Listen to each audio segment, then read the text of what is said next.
Okay. అందరికీ నమస్కారం. అనుపమ గారు, వసంతలత. అందరికి నమస్కారం. మొదలు పెడ్డా? ఇదొచ్చి 10 నిమిషాలు అయిపోయిందా? లేదు లేదు, ఇందాక 5-3 నిమిషాలకు వచ్చానండి నేను. Very good.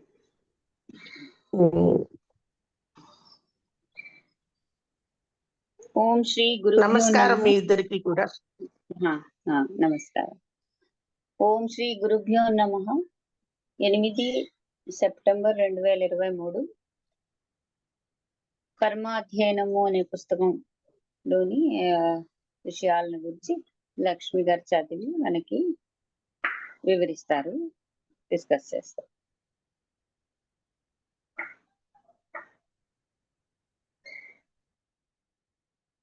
నేను ఈ తర్వాత దొరికితే ఇమిటేషన్ ఆఫ్ క్రీస్తు అది చూస్తున్నాను.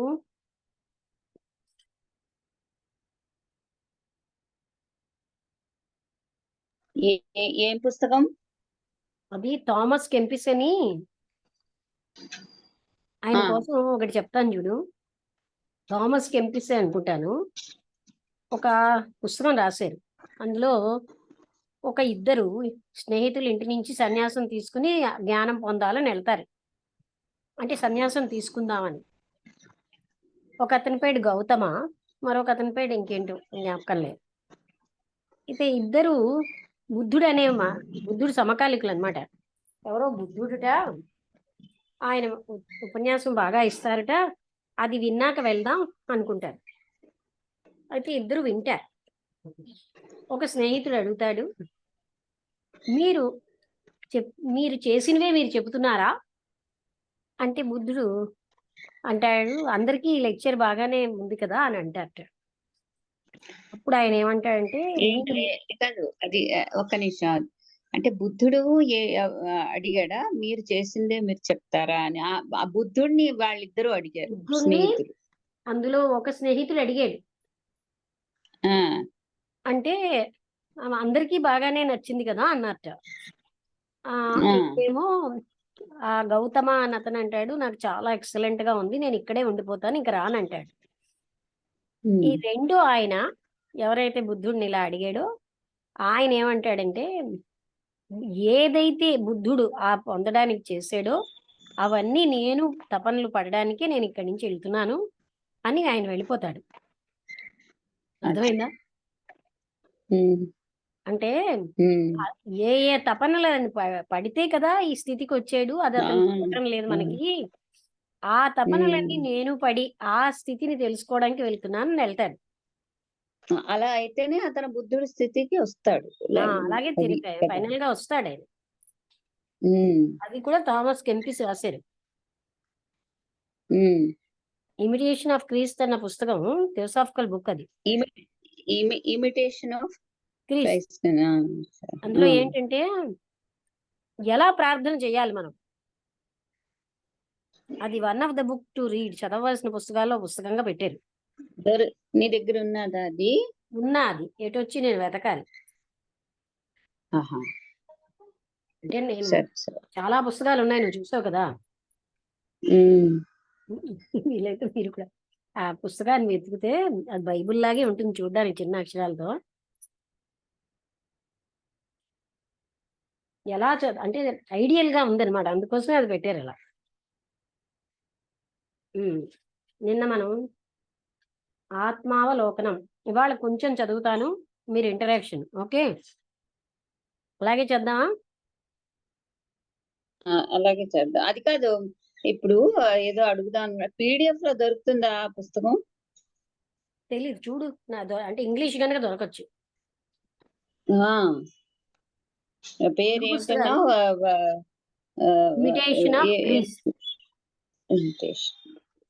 ఓకే ఓకే, సరే సరే, వెతుకుతాను, చూస్తా. సరే.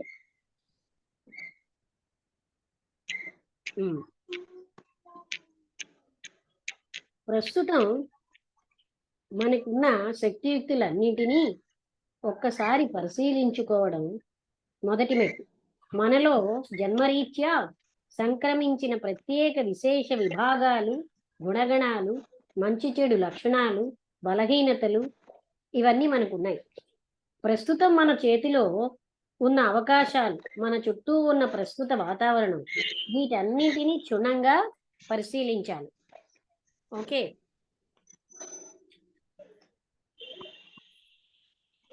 పరిశీలించాలి.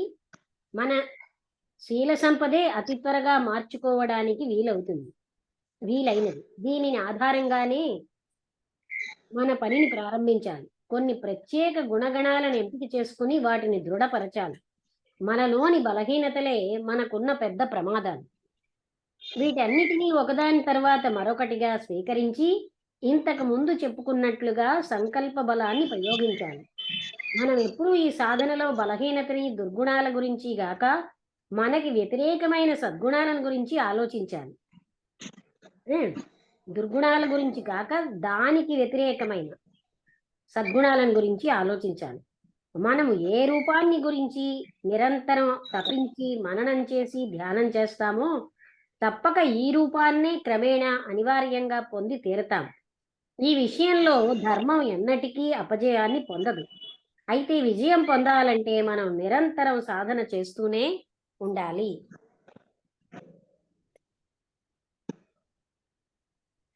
లక్ష్మి, రూపం ఏమిటి? ఏ రూపంలో అంటే ఏ విధంగా అనడానికి ఆయన అలా.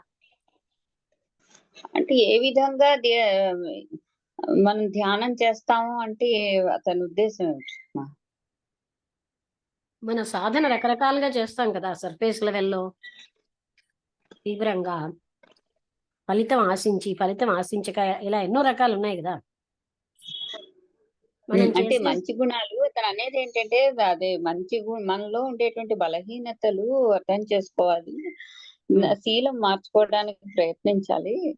అలా అంటే అతను అనేది ఏంటంటే దుర్గుణాలను కాకుండా సద్గుణాలను, మనలో ఏమి లేవో మనలో ఉన్న దుర్గుణాలకు ఆపోజిట్ గా ఉండే సద్గుణాలని గురించి ఆలోచించాలి. తర్వాత మళ్ళీ ఏ రూపం అంటారేంటి అని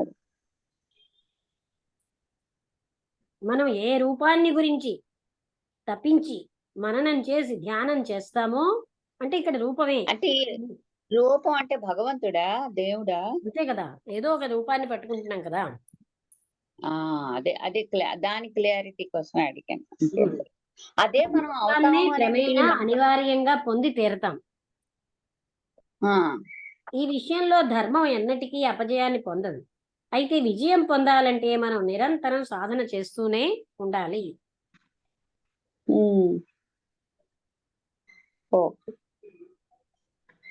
కామ మనస్సు కూడా ఇదే విధంగా ఆలోచన పరంపరల వలన తప్పక సవరించబడుతుంది. మనకు అనవసరమైన అవకాశాలు, ఆలోచన చిత్రాలని, భావచిత్రాలని మనమే నిర్మిస్తాం. తగిన అవకాశాలు లభించినప్పుడు మెలకుగా ఉండి దానిని వెంటనే సద్వినియోగం చేసుకోవాలి. మన ఇచ్ఛాశక్తి కూడా ఈ భావచిత్రాలపై లగ్నమై ఉంటుంది. అందువలన అవి మన చేరువలోకి వస్తాయి. ఒక రకంగా వాటిని తానే సృష్టిస్తుంది కనుక అప్పుడు దానికి గట్టిగా పట్టుకుంటుంది. దానిని గతంలోని కర్మ మనకు బహుమతిగా ఇవ్వని దానిని గ్రహించి మార్పు చేస్తుంది. అంటే ఇప్పుడు ఇందాకల ధ్యానం విషయంలో రూపం అది. అంటే కర్మకి కూడా మనం ఎలాగైతే ఏ విధంగా ఏ రూపంగా చేస్తామో అంటే ఇక్కడ ఏ రకమైన కర్మ ఏ రకమైన భావాలతో చేస్తున్నామో అలాంటి ఫలితమే పొందుతాం. ఈ విషయంలో ధర్మం ఎప్పటికీ అపజయాన్ని పొందదు. అంటే మనం ధర్మం అనే కార్యాలు కర్మ చేసినప్పుడు ఎప్పుడూ అపజయం ఉండదు.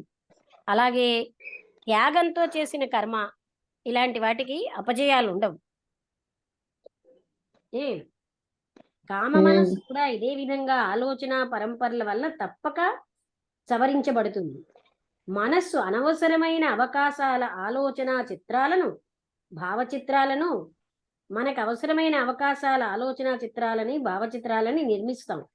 తగిన అవకాశాలు లభించినప్పుడు మెలకుగా ఉండి దానిని వెంటనే సద్వినియోగం చేసుకోవాలి.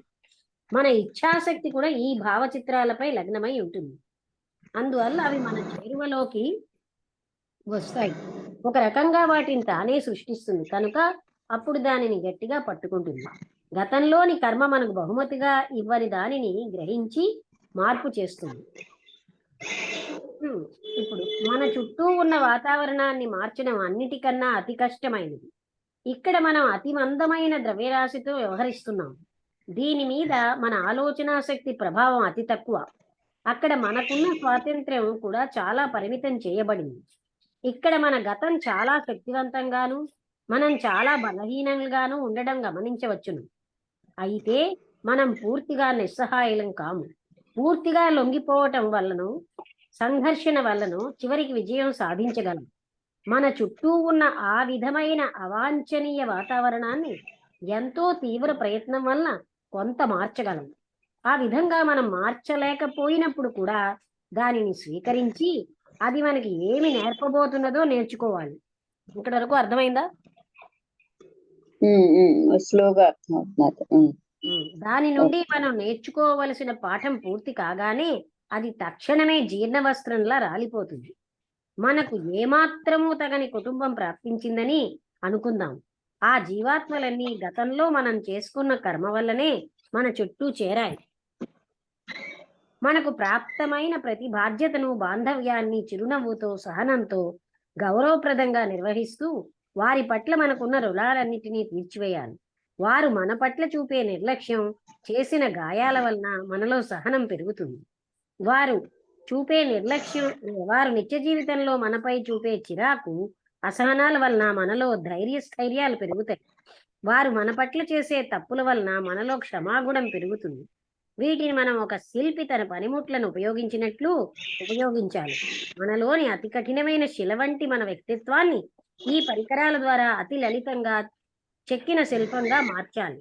వారి వలన మనకు చేకూరవలసిన ప్రయోజనం సిద్ధించిన తర్వాత పరిస్థితులు ప్రవాహ గతిలో వారు మరొక చోటికి చేరుకుంటారు. మన చుట్టూ ఉన్న వాతావరణానికి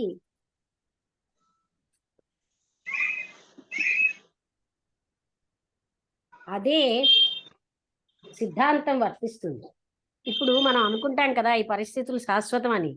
ఏ పరిస్థితులు అయితే మనకి శాశ్వతం అనుకుంటున్నామో అవి చెప్పవలసిన పాఠం చెప్పాక అవి మారిపోతాయి. అవును, అదే నాకు అదే అనిపిస్తుంది. అంటే చెప్తున్నారు ప్రతికూల పరిస్థితుల్ని కూడా ఒకప్పుడు యాక్సెప్ట్ చేస్తే అది కూడా నీకు ఒక గుణపాఠం నేర్పుతుంది. మా ఇంట్లో నాకు జరిగింది అదే కదా. ఇంత కఠినంగా ఇతరులతో ఉండకూడదని నేను అర్థం చేసుకున్నాను. అంతే కదా, నీకు చెప్పాను అనుకుంటాను ఒకసారి కదా. అంటే వాళ్ళు ఆ కఠినం నా వైపు చూపెట్టినప్పుడు నేను ఇంత కఠినంగా ఎవరితో ఉండకూడదు అని నాకు అర్థమైంది. అలాగే అంత అంటే నిర్దాక్షిణ్యంగా ప్రవర్తించినప్పుడు ఇంత నిర్దాక్షిణ్యంగా మనం ప్రవర్తించకూడదు అని. తర్వాత అకారణ అసూయ వాళ్ళు పడ్డం వల్ల ప్రపంచంలో ఎవరు అసూయ పడ్డా నాకు మొదటి ట్రైనింగ్ అయిపోయింది కదా అనుకునేదాన్ని. అర్థమైందా? ఏంటేంటి ఇంట్లోనే అసూయ పడ్డం మొదలైపోయింది కదా.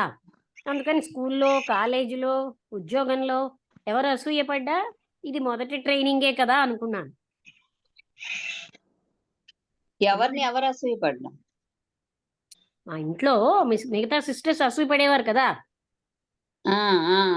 అదే నాకు కాలేజీలో, స్కూల్లో, తర్వాత ఉద్యోగంలో కూడా ఆ ట్రైనింగ్ అక్కడే అయిపోయింది కదా అనిపించేది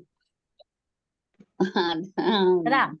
అంటే పాజిటివ్ గా తీసుకుంటే మనకి హెల్ప్ చేసే. ఇప్పుడు మా నాన్నగారు అలాగే లాజికల్ గా ఉండడం వల్ల నేను అంత బ్లైండ్ గా కాకుండా సైంటిఫిక్ గా చెప్పడానికి అలవాటు పడ్డాను. మా నాన్నగారు ఏది విశ్వసించి అన్నట్టు ఉండేవారు కదా. అందుకు నేను ఎనలిటికల్ గా ఒక ఎథిస్ట్ తో కూడా సహనంగా మాట్లాడడానికి అలవాటు అయ్యాను. అంటే వీళ్ళు కూడా మరి వాళ్ళ మీద అది ఆ ప్రభావం రాలేదంటావా? వాళ్ళు నీతోనే ఉన్నారు కదా కాదు ఇక్కడ పిల్లలు. ఇప్పుడు వాళ్ళందరూ అలా ఎందుకు తీసుకుంటారు చెప్పు? ఇప్పుడు ఎవరికి ఇప్పుడు మనకి ఎందులో తీసుకోగలిగినప్పుడే కదా తీసుకుంటారు, తీసుకోలేని వాళ్ళు తీసుకోరు కదా. అందరికీ ఇప్పుడు ఎవరైనా ఒక పాఠం చెప్తున్నప్పుడు నలుగురు వింటున్నప్పుడు ఒకళ్ళ మీద ఒక రకంగా ఇంకోళ్ళ మీద ఇంకో రకంగా అది ప్రభావం చూపుతుంది. ఒక పాఠం కాదమ్మా, నాకు జరిగిన విషయం కదా. అవును. అక్కడ నా నుంచి మిగతా వాళ్ళకి వాళ్ళు ఏం కూడా జరగలేదు ఉన్నారు కదా. కదా. ఇది పాఠం అదా. చెప్పినట్టు కాదు కదా. అంటే మీ నాన్నగారు నీకు ఎనలిటికల్ గా మిగతా వాళ్ళకి కూడా ఎనలిటికల్ గానే చెప్తారు కదా. నేను నేను అనే మాట నాకు అది. చిన్నప్పటి నుంచి ఆధ్యాత్మిక తపన ఉండబట్టి ప్రతి ఆధ్యాత్మిక విషయాన్ని అనలిటికల్ గా చూడడం అలవాటైంది. ఉమ్. ఏ?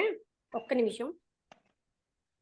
రామకృష్ణ గారు హలో. చెప్పండి చెప్పండి. నమస్కారం. నమస్తే. ఏం లేదు, అప్పటికి ఫోన్ చేశాను. ఫోన్ చేసి చెప్తారు నమస్కారం నమస్కారం పలకించుకున్న తర్వాత మీరు వెళ్తాను రా నన్ను వెళ్తానండి అన్న.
వసంతలత ఫోన్ వచ్చింది.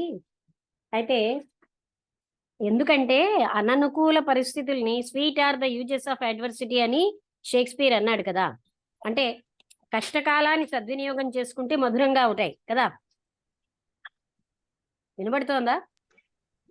వినపడి నేను అన్మ్యూట్ చేయలేదని. అంటే కష్టకాలం అంటే అలాంటి పరిస్థితులు మనకి ఏంటంటే అది ఒకటే పరిస్థితి కాదు కదా. అందరికి వాళ్ళకున్న బ్యాక్గ్రౌండ్ ని బట్టి వాళ్ళకి ఉంటాయి కదా. అందరూ ఒకే బ్యాక్గ్రౌండ్ లో ఉండరు కదా. ఒకే ఇంట్లో ఉన్నా ఒకే కర్మతో ఉండరు కదా. ఒకే వాసనలతో ఉండరు కదా. 100% కరెక్ట్ అండి లక్ష్మి గారు. అది ఒకే ఇంట్లో ఉన్న రకరకాలుగా మనస్తత్వాలు రకరకాల ఆలోచనలతో ఉంటాం. అది అందరికీ అదే ఇన్ఫ్లుయెన్స్ రాదు కదా. నాకు చిన్నప్పటి నుంచి మా నాన్నగారు నీకు సహనం తప్ప ఏమీ రాదు అనేవారు. అంటే అంత సహనం ఉండేది చిన్నప్పటి నుంచి. అందువల్ల కోపం వచ్చి నువ్వు సహనం తప్ప ఇంకేం చేయలేవు అనేవారు. అంటే అంత సహనం అందరికీ ఉండదు కదా. వాళ్ళు వెంటనే రియాక్ట్ అవుతారు. సరే, ఇంతకీ చెప్పొచ్చేది ఏంటంటే దానివల్ల నాకు అర్థమైంది ఏంటంటే ప్రపంచంలో ఎవరైనా నా మీద అసూయపడుతున్నారంటే ఒక కారణం ఉంటుంది. వీళ్ళకి ఏ కారణం లేకుండా అసూయపడుతున్నారు అనిపించేది తర్వాత అర్థమైందా. అలాగా మనం దాన్ని సద్వినియోగం చేసుకుంటే మనం ఇలాగా వాళ్ళు కఠినాత్ములుగా అవ్వకుండా ఇది కఠినం వల్ల ఇంత బాధ కలుగుతోందని మనం అలా ఉండం. అది అక్కడ చెప్పారు.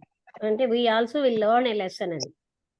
ఈ విధంగా మనకు పాక్షికమైన స్వేచ్ఛ, పాక్షిక బంధం రెండు ఉన్నాయి. అదే అంటే అతడు ఇంకా ఇంకా ఇంకా ముందుకు వెళ్ళాలి.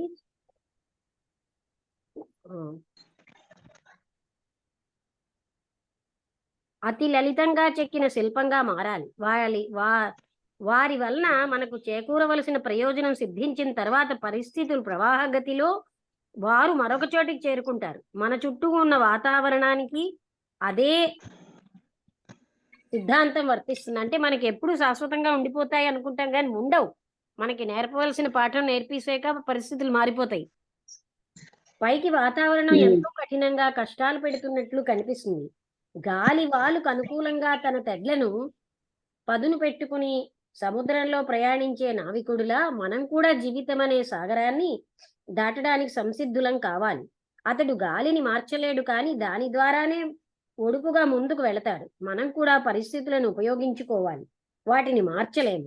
ఆ పరిస్థితులే మనకి సహాయకారిగా మారిపోయేటంతగా మనము ఆ పరిస్థితులకు అనుగుణంగా ఒదిగి ఉండాలి, దిద్దుకోవాలి. ఇంతవరకు అర్థమైందా అందరికి? తెలిసిందండి. అర్థమైంది, బాగుంది కూడా. ఈ విధంగా బాగుంది. మనకు పాక్షికమైన స్వేచ్ఛ, పాక్షిక బంధం రెండు ఉన్నాయి. మనమే సృష్టించుకున్న స్థితిగతుల మధ్య మనం పనిచేయక తప్పదు. వాటి మధ్యనే వాటితోనే పనిచేసే స్వేచ్ఛ మనకుంది. సార్వకాలిక జీవాత్మలమైన మనకు అంతర్గత స్వేచ్ఛ ఎప్పుడూ ఉన్నదే. అయితే మనం మానసిక కామ భౌతిక ప్రకృతిలో మాత్రమే పనిచేయగలం. ఇదంతా మనం సృష్టించుకున్నదే. ఇవే మన పరికరాలు, ఇవే మన ద్రవ్యరాశులు. వీటిని సరికొత్తవిగా మార్చుకునేటంత వరకు మనకు కొత్తవి లభించవు. ఇక్కడ వరకు మనం మాట్లాడుకున్నది చెప్తారా మీరు? ఇది ఒక హెడ్డింగ్ లో అయింది. హెడ్డింగ్ ఏమిటి అంటే ఆత్మావలోకనం అన్న హెడ్డింగ్ ఇచ్చారు. ఓకే, అంటే ఆయన ఆత్మావలోకనం గురిలో మనని మనం ఎలాగా ఇంప్రూవ్ చేసుకుంటాం, అదే అతన్ని శీలాన్ని అభివృద్ధి చేసుకుంటాను అన్నారు. దాన్ని చెప్పడం ఏమిటంటే మనలో ఉండేటువంటి ఆలోచనలు అవే మనకి ఒక భావచిత్రాల్లాగా, అంటే కామం అంటే ఏ రకమైనటువంటి కోరికలు ఉంటాయో అవి ఒక భావచిత్రాల్లా నిర్మిస్తూ ఉంటాయి. వాటిలోంచి అవి మనము మన తాలూకు దారిని మనం ఏది ఎంత కెపాసిటీతో మనం ఏది అచీవ్ చేయగలమో అవి నీకు తెలుస్తుంది. నేను ఇప్పుడు అంటే చదువుతున్నప్పుడు నాకు అనిపించింది, మన మనస్సే ఈ భావచిత్రాలని నిర్మిస్తూ ఉంటుంది. వీటిలోంచే మనకి విషయాలు తెలుస్తాయి, ఎలా ఏమిటి చేయగలము, ఎలా చేయగలము అనేటువంటి ఇది. ఇప్పుడు మనకు అందని విషయాలు మన భావచిత్రాలు రావు కూడాను. అసలు మన అవకాశాలు కూడా అలా వచ్చినప్పుడు ఆ అవకాశాన్ని పట్టుకొని ఆ పనిని మనం చేయగలగడం అనేది కావాలి. అదే అతను చెప్పారు. అంటే ఆ భావచిత్రాలు అంటే ఏమిటో అనుకుంటున్నాను నేను ఇందాకలా. అంటే ఇప్పుడు మన అందరికీ ఏవో చిన్న చిన్న కోరికలు ఏమో ఉంటాయి, ఇది చేద్దాం అది చేద్దాం. ఏది చేసినప్పుడు మనకి పరిమితిని మించిన, మన కెపాసిటీని మించినటువంటి కోరికలు ఏమి మనకి రావు. సడన్ గా నేను ఏదో ఇదవ్వాలి, పెద్ద సైంటిస్ట్ అయిపోవాలనో, పెద్దగా ఎక్కాలి, అలాంటివి రావు. మనకున్న దాంట్లో ఇంకొంచెం నేను ఇంత కొంతకి ముందుకు వెళతాను అనేటువంటి ఒక చిత్రం నాకు వస్తుంది. ఆ చిత్రాన్ని ఎప్పుడు అవకాశం వస్తే దాన్ని మనం రూపకల్పన చేసి మనని అది వచ్చేటట్టుగా చేసుకోవచ్చు, రియాలిటీలో ట్రాన్స్ఫార్మ్ చేసుకోవచ్చు అని చెప్పారు. తర్వాత ఇప్పుడు అనుకున్న మాటలే ఏంటది, ప్రతి వాతావరణం మీద మన తాలూకా ప్రభావం మనం ఎక్కువ దానికి అగెన్స్ట్ గా మనం ఫైట్ చెయ్యలేము, చేయడానికి కష్టం ఉంటుంది. ఏదో మన తాలూకు ఇంపాక్ట్ చాలా తక్కువ ఉంటుంది. మనల్ని మనం మార్చుకోగలం కానీ వాతావరణాన్ని మార్చడం అనేది, పరిస్థితులను మార్చడం అనేది మన చేతిలో చాలా తక్కువగా ఉంటుంది. ఇప్పుడే అతను చెప్పేది ఏంటంటే ఇలాగా ప్రతికూల పరిస్థితులు వచ్చినప్పుడు వాటిని ఫైట్ చేయడమే. ఫైట్ చేస్తూ ఉంటే నీకు దారి దానంతట అదే వస్తుంది. ఆ తర్వాత నువ్వు దాన్ని కొన్ని యాక్సెప్ట్ చేయగలగాలి. చేసిన తర్వాత ఆ ప్రతికూల పరిస్థితి కూడా డ్రాప్ అయిపోతుంది. నువ్వు అడ్జస్ట్ అవ్వాలి అని కూడా ఆయన చెప్పారు అన్నమాట. కొంతవరకు పరిస్థితులతో ఫైట్ చేస్తే ఆటోమేటిక్ గా నీ దారి సుఖం అవుతుంది అని. ఫైట్ చేయడం కాదు, ఆ పరిస్థితుల్లో నుంచి గుణపాఠం నేర్చుకోవడం అన్న పర్పస్ అయిపోయాక ఆ పరిస్థితులు మారిపోతాయి. అంటే అది నేర్చేసుకున్న తర్వాత మనకి అది ఎందుకు వచ్చిందా అనేటువంటి బాధ ఉండదు, అది కదా. అంటే అది మనం గమనిస్తే మన పరిస్థితులు కూడా మనకి నేర్పడానికే వస్తున్నాయి. ఆ పర్టికులర్ లెసన్ నేర్చుకున్నాం అనుకో, అవి మారిపోతూ ఉంటాయి, ఆ వ్యక్తులు మారిపోతారు అక్కడి నుంచి. అదే ఒక గుణపాఠంలా ఉంటుంది మనకి అది. అది నేర్పడానికే అలా వస్తున్నాయి. ఆ రావడం కార్యకారణ సంబంధంతో వస్తాయి. అది మనం అర్థం అవ్వాలి. మనకి అనవసరంగా అయ్యో ఎందుకు వచ్చిందా అని ఏడవకూడదు. అది వాటి మధ్యనే పని చేయక తప్పదు, వాటి మధ్యనే వాటితోనే పని చేసే స్వేచ్ఛ మనకు ఉన్నది అంటున్నారు. అదే పరికరాలు ఉన్నాయి మన దగ్గరే, దాన్ని యూజ్ సార్వకాలిక జీవాత్మమైన మనకు అంతర్గత స్వేచ్ఛ ఎప్పుడూ ఉన్నదే. అయితే మనం మానసిక కామ భౌతిక ప్రకృతిలో మాత్రమే పనిచేయగలం. అంటే మనకి 7 ప్లేన్స్ ఉన్నాయి కానీ మనం 3 ప్లేన్స్ లోనే పనిచేయగలం. మొదటి చెప్పారు ఈ విషయం. ఇదంతా మనం సృష్టించుకున్నదే. ఇవే మన పరికరాలు, ఇవే మన ద్రవ్యరాశులు. వీటిని సరికొత్త విధంగా మార్చుకునేంత వరకు మనకి కొత్తవి లభించవు. ఓకే, నెక్స్ట్ హెడ్డింగ్కి వెళ్ళినా ఈ వాక్యం అర్థమైందా? వీటిని మనం సరికొత్తవి ఈ కొత్తవి మార్చుకోవడానికి కొంచెం అర్థం కాలేదండి నాకు. అంటే మన వీటిని కొత్త విధంగా వాటిని మనం ఉపయోగించుకునే వరకు అని అర్థం. ఏ? ఒక వాటిని మళ్ళీ కొత్త ఇంకొక రూపంలో. అంటే ఇంకో రూపంలో. ఇప్పుడు చూడండి, ఇన్నాళ్ళు నా అనుకూలం కాకపోతే ఫైట్ చేసాం, ఇప్పుడు అనుకూలంగా మార్చుకోవడం ఈ కొత్త విధానం. అవును, ఓకే, ఇప్పుడు అర్థమైంది. గతంలోని కర్మ. Next heading. మనం జ్ఞాపకం పెట్టుకోవలసిన మరొక ముఖ్య విషయం ఏమిటంటే, గతంలో మనం చేసుకున్న కర్మ మిశ్రమ రూపమైనది. మనం కేవలం ఏదో ఒక ప్రత్యేక రూపమైన కర్మను మాత్రమే ఎదుర్కొనం. భిన్న గతుల్లో భిన్న రూపాలు కలిసిన కర్మ తరంగ ప్రవాహాలను ఎదుర్కోవాలి. ఇందులో కొన్ని ప్రతికూలంగాను, కొన్ని అనుకూలంగాను, సహాయకరంగాను ఉంటాయి. మనం ఎదుర్కోనవలసిన ప్రచండమైన శక్తి మనకు అనుకూలంగాను, వ్యతిరేకంగాను ఉద్యమించిన శక్తులు పరస్పరం ఢీకొనగా మిగిలిన శక్తి బహుశా మనం ఎదుర్కొనడానికి వీలు కానంత బ్రహ్మాండమైన శక్తి కాదేమో. గతంలోని మన దుష్కర్మతో ముఖాముఖి మనం తలపడవలసి ఉంటుంది. దాన్ని అధిగమించడానికి తీవ్రమైన కృషి చేయాలి. ఇది కేవలం గతంలోని దుష్కర్మ యొక్క భిన్న విభాగం మాత్రమే. ఇది ఎప్పుడూ గుర్తుపెట్టుకోవాలి.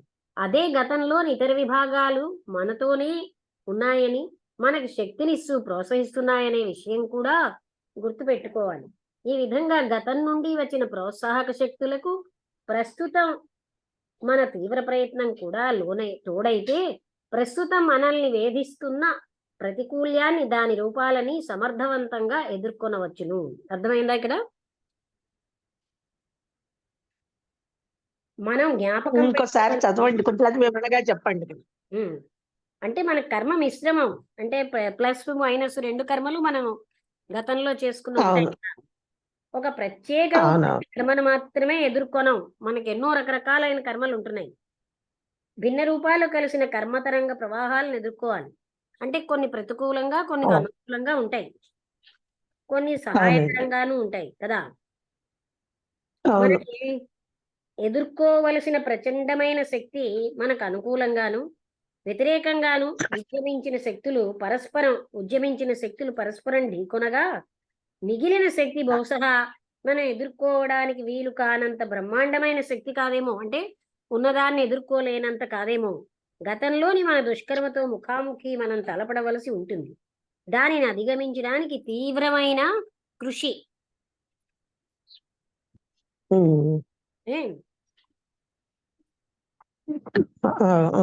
అధిగమించడానికి కృషి చేయాలి, తీవ్రమైన కృషి చేయాలి. మిగిలిపోయినది ఏమిటి ఇటు, అదేంటో వర్డ్స్. అంటే మనం ఏంటంటే వ్యతిరేకంగా అనుకూలంగా ఉంటాయి కదా. మనం వ్యతిరేకంగా ఉన్న వాటితో ఢీకొంటే ఇంకా మిగిలిన శక్తి బహుశా మనం ఎదుర్కొనడానికి వీలు కానంత బ్రహ్మాండమైన శక్తి కాదేమో. అంటే గతంలోని మన దుష్కర్మతో ముఖాముఖి మనం తెలపడవలసి ఉంటుంది. ఇక్కడ నీకు ఇందులో కొన్ని ప్రతికూలంగా, కొన్ని అనుకూలంగా, సహాయకరంగా ఉంటాయి. మనం ఎదుర్కోవలసిన ప్రచండమైన శక్తి మనకు అనుకూలంగా ఉన్నదని, వ్యతిరేకంగాను ఉద్యమించిన శక్తులు పరస్పరం ఢీకొనగా, అంటే కొన్ని అనుకూలంగా ఉన్నాయి, కొన్ని వ్యతిరేకంగా ఉంటాయి. ఇవి పరస్పరం ఢీకొనగా ఇంకా మిగిలిపోయిన శక్తి ఏదైనా ఉందనుకో, అంటే 2 ఈక్వల్ గా ఢీకొనగా ఆ మిగిలిన శక్తి మనకున్న దుష్కర్మను ఎదుర్కోవడానికి కావలసిన శక్తి కాకపోవచ్చు. దానిని అధిగమించడానికి తీవ్రమైన కృషి చెయ్యాలి. అది కేవలం గతంలోని దుష్కర్మ యొక్క చిన్న విభాగం మాత్రమే అని ఎప్పుడు గుర్తుపెట్టుకోవాలి. అదే గతంలోని ఇతర విభాగాలు మనతోనే ఉన్నాయని, మనకు శక్తినిస్తూ ప్రోత్సహిస్తున్నాయని, అంటే మనకి ప్రతికూలంగా ఉన్నవి మన దుష్కర్మే, మనకి శక్తినిచ్చి ప్రోత్సహిస్తున్నవి మనం చేసిన కర్మలే అని విషయం కూడా గుర్తుపెట్టుకోవాలి. ఈ విధంగా గతం నుండి వచ్చిన ప్రోత్సాహ శక్తులకు ప్రస్తుతం మన తీవ్ర ప్రయత్నం కూడా తోడైతే ప్రస్తుతం మనల్ని వేధిస్తున్న ప్రాతికూల్యాన్ని, దాని రూపాలని సమర్థవంతంగా ఎదుర్కోవచ్చు. ఇప్పుడు అర్థమైందా? కొంత ఆ లాంగ్వేజ్ కొంచెం డిఫికల్ట్ గా ఉంది అంతే. ఏంటి ఆ లాంగ్వేజ్, ఆ ఎక్స్ప్రెషన్ కొంచెం డిఫికల్ట్ గా ఉంది. స్ట్రైట్ గా కాకుండా కొంచెం స్ట్రైట్ గా అంటే అక్కడ విషయం కూడా అలా ఉంది కదా. అంటే దుష్కర్మ చిన్న విభాగం, అది మనకి దుష్కర్మ కూడా ఒక విభాగమే మనం గతంలో చేసిందే. అది కాదు నేను అనుకోండి, ఇప్పుడు ప్లస్లు మైనస్లు ఉంటాయి అనుకో, ఇప్పుడు కొన్ని ప్లస్లు కొన్ని మైనస్లు క్యాన్సిల్ అయితే ఆ మిగతా అదేదో అదే ఆ శక్తి, అది అంటే ఆ మనకు శక్తి ఇంకా మిగతాగా ఉన్న దుష్కర్మలను ఎదుర్కోవడానికి చాలకపోవచ్చు. చాలకపోవచ్చు. అది మనం బోధపడింది. జ్ఞాపకం ఒకసారి విను, మనం జ్ఞాపకం పెట్టుకోవాల్సింది ఏంటంటే దుష్కర్మ రూపంలో వచ్చినది మనం చేసినదే, దాన్ని సత్కర్మ ఎదుర్కోవడానికి మనకున్న శక్తి మనం చేసిన కర్మ వల్ల వచ్చినదే. అదే చెప్తున్నారు. అందుకని ప్రోత్సాహక శక్తి కూడా మనకు ఉన్నది. అందుకని తీవ్ర ప్రయత్నం కూడా, ప్రస్తుతం తీవ్ర ప్రయత్నం దానికి తోడైతే మనల్ని ఛేదిస్తున్న ప్రాతికూల్యాన్ని, దాని రూపాలను సమర్థవంతంగా ఎదుర్కోవచ్చు. అంటే ఇంతకు ముందు గతంలో వచ్చినటువంటి ప్రోత్సాహక శక్తులు, ప్రెజెంట్ లో ఉన్న శక్తులు కలిపితే ఆ దుష్కర్మను మనం ఎదుర్కోవచ్చు అంటున్నారు. అంతేకాదు ఒక్కొక్కసారి మనకు అవకాశాలు వస్తాయి, మనం వాటిని అనుకూలంగా మలచుకోవడానికి సందేహిస్తాం. అవి తీసుకుని వచ్చే బాధ్యతలను నిర్వర్తించడానికి మన దగ్గర ఉన్న శక్తియుక్తులు సరిపోవేమోనన్న భయంతో వాటిని వదిలివేస్తాం. మన కర్మలో అవి లేకపోయినట్లయితే అవి మన పరిధిలోకే రావు. ఇవి గతంలోని మన కోరికల ఫలరూపం. దానిని ధైర్యస్థైర్యాలతో స్వాధీనం చేసుకుంటాం. ఈ ప్రయత్నంలోనే మనలో నిద్రిస్తున్న శక్తులు జాగృతం కావడం కూడా గమనిస్తాం. ఈ విషయం మనకే తెలియదు. ఆ శక్తులు చైతన్యవంతం కావడానికి బాహ్యమైన ప్రేరణ అవసరం కాబట్టి గతంలో మనం చేసిన సాధనల వలన సృష్టి కాబడిన ఎన్నో శక్తులు మనలోనే నిద్రాణంగా ఉండి అవకాశం దొరికినప్పుడు అభివ్యక్తం అవడానికి సిద్ధంగా ఉంటాయి. అర్థమైందా? తెలిసిందండి. చెప్పండి, ఏం తెలిసిందో. ఏదైనా ఎదుర్కొనేటప్పుడు మన ఆ శక్తులను ఎదుర్కొని చేసినప్పుడు మనకి దాన్ని తట్టుకునే శక్తి మనకు వస్తుంది. ఏదైనా మనకి వచ్చిన కానీ కష్టం కానీ లేకపోతే ఏదైనా అలాంటిది ఏదైనా వచ్చినప్పుడు వాటిని ఎదుర్కొంటాం. ఎదుర్కొని వాటిని పరిష్కరించుకోగలుస్తాం అన్నమాట మన శక్తి యుక్తులతోటి. మనం కొన్ని అవకాశాలను జార విడుచుకుంటున్నాం, నేను చెయ్యలేను జార విడుచుకుంటాం, కానీ అవి మనకి బాకీ ఉన్నవే మనకు వస్తాయని మర్చిపోతాం. ఒకప్పుడు మనం కోరుకున్నవే మనకు వస్తున్నాయి.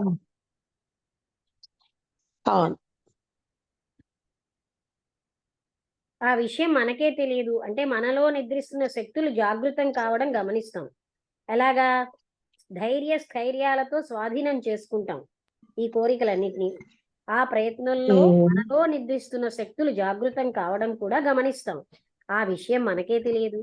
ఆ శక్తులు చైతన్యవంతం కావడానికి బాహ్యమైన ప్రేరణ అవసరం కాబట్టి గతంలో మనం చేసిన సాధనల వలన సృష్టి కాబడిన ఎన్నో శక్తులు మనలోనే నిద్రాణంగా ఉండి అవకాశం దొరికినప్పుడు అభివ్యక్తం అవడానికి సిద్ధంగా ఉంటాయి. అంటే అవి కూడా మనం చేసిన సాధన వల్ల వచ్చిన శక్తులే, మనకు ఉన్నట్టు తెలియవు. పరిస్థితి వచ్చినప్పుడు అవి నిద్రాణం నుంచి జాగరూకం అయిపోతాయి. మనం ఎప్పుడు మనకి సాధ్యమైన దానికన్నా కొంత ఉన్నత లక్ష్యానికై ప్రయత్నించాలి. అయితే అది ప్రస్తుతం మన దగ్గర ఉన్న శక్తుల చేత సాధించడానికి వీలు కానిది కాకూడదు. కొద్దిగా అందుకోవడానికి కొద్దిగానే వీలుగానంత దూరంలో ఉన్న లక్ష్యానికై ప్రయత్నించాలి. మనం దీనిని సాధించాలని చేసే ప్రయత్నంలో గతంలో మనం సంపాదించుకున్న కర్మ సంబంధిత శక్తులు, బలాలు అన్నీ మనకు తోడుగా వచ్చి మనల్ని బలపరుస్తాయి.